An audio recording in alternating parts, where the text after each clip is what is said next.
বিগত ১ মাস ধরে আমাদের রাজ্য পশ্চিমবঙ্গে কী ঘটছে তা আমাদের সকলেরই জানা। আরজিকর হসপিটালে যে ঘটনাটি ঘটেছে সেটা শুধু মর্মান্তিকই না, খুবই নিকৃষ্ট মানের একটি লজ্জাজনক ঘটনা।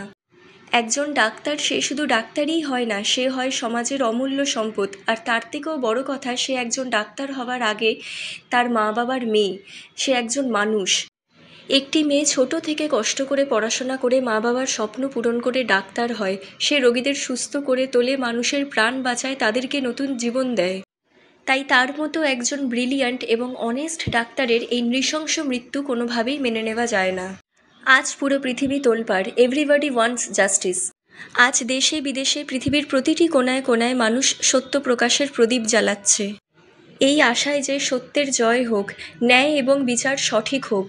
তাই সেই আশাতেই কলকাতায় বাড়িতে আমার মা বাপি সত্য প্রকাশের মোমবাতি জ্বালালো, আর এখানে আমরা মুম্বাইয়ের পানভেলে সত্য প্রকাশের মোমবাতি এবং প্রদীপ জ্বালালাম, যাতে সত্য উদ্ঘাটন হয় এবং ন্যায় ও বিচারে কোনো রকম মিথ্যে এবং ত্রুটি যেন না থাকে।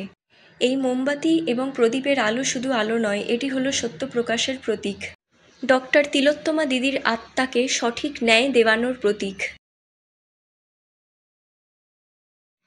তাই ঈশ্বরের কাছে প্রার্থনা করি, সত্য প্রকাশের এই আলোয় সমস্ত মিথ্যে, সমস্ত শয়তান রাক্ষসদের দমন হোক। যারা এই নৃশংস অপরাধ করেছে তারা কেউ যাতে বাঁচতে না পারে, তাদের চরম থেকে চরমতর শাস্তি হোক।